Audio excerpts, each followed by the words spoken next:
So then guys, welcome to this 2025 iPad Buyer's Guide, and today I want to go over what iPad is probably best for your needs and also best for your budget too.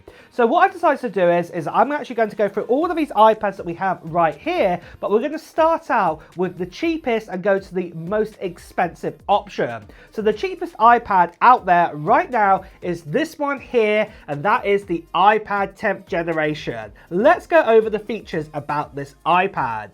Now, this iPad was first introduced back in 2022, and essentially it has a very similar body to all the other sort of iPads out there that came out before it, what was based on the original iPad Pro design. This iPad has an A14 chip inside of it, and if you know what that chip is, this is the same chip what's in, say, an iPhone 12, and it's still a great chip today. Probably the only one downer about this chip is that it doesn't support, say, for example, like Apple Intelligence. So if you want to use those great new Apple Intelligence that Apple introduced back in 2024, you won't be able to use them on this iPad. But what I would say this iPad is definitely great at is that it's great at being just a simple iPad. So do you remember when the iPad was first introduced back in, say, 2009? Well, this iPad is basically an evolution of that one. If you want to consume media on it, if you want to play a few lightweight sort of games on this, and then also if you wanted to edit, say, some documents and things like this and just browse the internet, this iPad is fantastic. And to be deadly honest, this is probably still one of my most favorite iPads out there right now that is being sold, and especially that it costs $349 direct from Apple. But if you do shop elsewhere, to be honest, a lot of the time you can get it less than $300 for this model. Now, one thing that I would be aware of is that in 2025 that this iPad is probably going to be updated. Most likely we are going to get the same iPad design that we've got right here, but the main differences will be that we will get, for example, an A14 chip put inside of it, and this will allow Apple Intelligence. But personally, what I do think with this is that Apple will continue to sell this 10th generation iPad and also that 11th generation with the A18.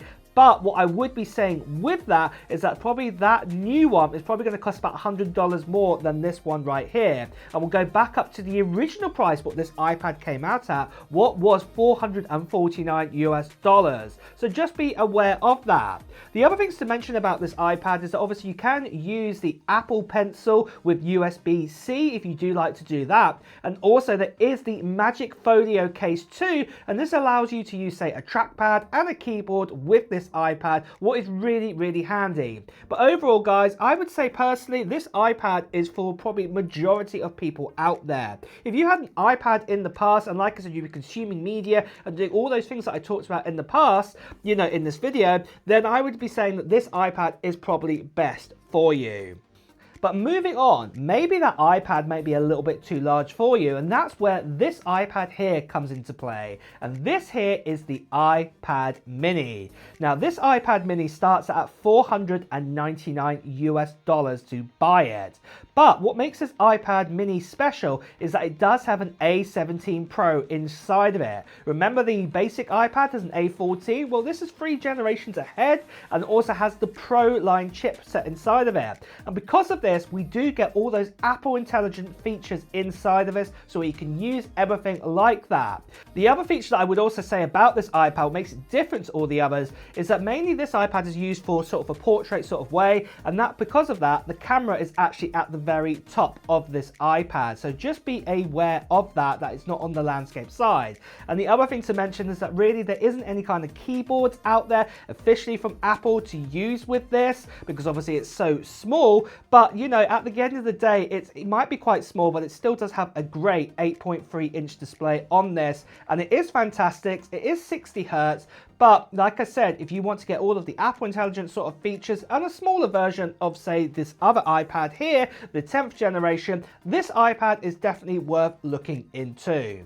Now, just before we jump into the two big boys of the iPads that we have right here, I want to tell you about the channel giveaway that's happening on this channel before the end of March 2025, and it is for this. This here is a Mac Mini with an M4 Pro inside of it, and it's also got 32 gigabytes of RAM, and it's also got 512 gigabytes of storage inside of this too.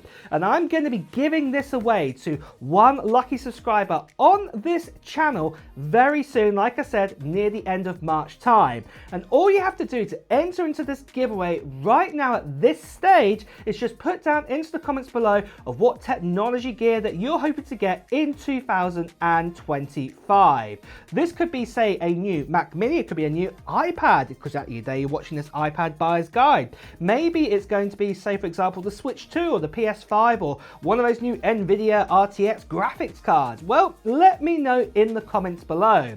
And the other reason why I would say that you need to do this at the stage, because there's another part of this video or another part of this giveaway that you need to be aware of, and that is near the end of March time, I will be making a video giving you more details about the giveaway for this Mac Mini, and you won't want to miss out on that because it's going to be telling you when I'm actually going to be doing the live stream for this, and also I'll be telling you about a form what needs to be filled into for the giveaway too. So if you haven't done so already, make sure that you subscribe to this channel and also hit that notification bell too. And the last thing I just want to quickly say is that sadly there are still lots of scammers and spammers out there, people still impersonating me, telling you to WhatsApp, Telegram, Instagram, direct message. Please do ignore these people, best to see right here. Please do report them. So moving on then, let's talk about the iPad Air. Now the iPad Air is this model that we've got right here, and this was updated in 2024. Now this here is the newer iPad Air, the larger model. This is the 13-inch model, and this is the first time that Apple decides to bring out a larger iPad Air. There is an 11-inch option too, what is very, very similar. And the prices for these start at $699 and $799 for the base models. So that's the 11 and the 13-inch model. Now these iPads, what I would say is in design-wise, they do look very similar to, say, the 10th generation iPad, but the main difference is all what's going on underneath this iPad. This is powered by an M2 chipset. This is the same chipset what's like in a MacBook Air, what's being sold right now in 2025, or the beginning part of 2025, and it is really, really powerful. So what I would be saying is that if you're going off to university or something else, or off to college, and you don't really want, say, a MacBook Air, you are a person who likes to draw your notes down or something like this, but needs that bit more extra power, I would be saying the iPad Air is definitely a great model to pick from. Now, obviously, one of the things that you can also use with this is that you can use the Apple Pencil Pro, what is really, really cool. So yeah, you can actually use that with this to draw on the screen and everything like that. But one thing that I would say with this iPad is that you don't get things like 120 hertz display. It is still a LED display and it's 60 hertz, and you don't get things like, say, Face ID. It's still, say, Touch ID, it's still perfectly fine. And also, as you can see right here, you can use it with a Magic Keyboard and trackpad, what is really good, and then you can detach it too. And overall, this is a great, like I said, iPad alternative to, say, a sort of a MacBook Air out there right now, if you are a person who's more a person who likes to sketch and also prefers using an iPad instead of using, say, a MacBook or a laptop kind of device out there. So yeah, this is fantastic. The other iPad I want to talk about is this one that you are seeing right here. This here is the brand new iPad Pro, and this one's a little bit more special and a bit more premium than the other ones because it had a big design update in 2024. And in fact, the 11-inch model comes in at 5.3 millimeters thick, and then the 13-inch model comes in at 5.1 inches thick.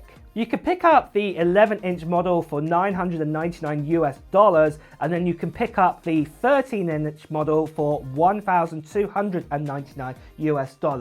And the reason why the price is so more premium is because the display is very different from all the other iPads out there. This is actually an OLED display, and it's a Samsung OLED display inside that Apple introduced last year in 2024. And I've said already in previous videos, it's definitely the best OLED display that I've ever seen on, say, a handheld kind of device out there. It's absolutely amazing. It's also Pro Motion, so this means it goes up to 120 hertz of resolution, so that's really, really good on its refresh rate there. It really, really helps on there, and the colors on the screen just absolutely pop. Now, one of the other great things about this iPad is that it's actually powered by an M4 chip inside of it. This is the same chip or very similar with just 1 or 2 less cores than what we have in the likes of, say, a MacBook Pro out there right now, depending on which configuration that you pick. So, you know, this is definitely a great alternative for people who are looking to get themselves a MacBook Pro, but actually want a tablet version instead. What I would be saying is I would not be buying an iPad Pro just to consume media on it. Now, a lot of you guys are going to say, well, an OLED display will look better, 120 Hertz will look better. At the end of the day, to pay that much money for that, I wouldn't be recommend doing that, especially that a lot of media, you know, the maximum that you're going to get in sort of frames per second that it's recorded at is 60, and all those other iPads, you know, they've got 60 Hertz, so they can actually show you that at its full resolution now, its full sort of frames per second, whereas this goes at 120 frames per second, and it wouldn't make much difference there whatsoever. So just be aware of that. But overall, if you do want to have the most premium kind of iPads out there, the 11 and the 13-inch version of this is great, and there is also a brand new Magic Keyboard that came out with this. You can see here the main difference is it has the function keys at the top here compared to what we had with the iPad Air, but really that is it. The only other obvious thing to mention is obviously you can use the Apple Pencil Pro with this too, and it's a fantastic accessory to use alongside it. The other thing I just want to quickly mention is that all of the iPads that you've seen today all have USB-C connectors at the bottom, and really depending on which sort of iPad that you pick is basically the different kind of speeds that you're going to get out that USB-C port. So yeah, I'd probably look into that a little bit further on, because, you know, we could be talking for another 5-10 minutes about that if I made that into this video. But overall, if you do want to have the best iPad experience and you are definitely going to be a pro user out there, want something a bit different to, say, a MacBook Pro M4, then saying that this new iPad Pro that we have here with the M4 chips inside of it is definitely worth looking into. But with that, there we have it then, guys. That is the iPad family at the beginning half of 2025. Are you considering getting yourself a new iPad? Well, let me know in the comments below. And with that as well, guys, it's time to wrap up this video too. So if you have enjoyed watching it, please do press the like button. Also, if you want to hear the latest Apple news, reviews, and comparisons like we've done today, make sure you subscribe to this channel and also hit that notification bell. Until next time, guys, I'll see you really soon. Take care. Bye bye.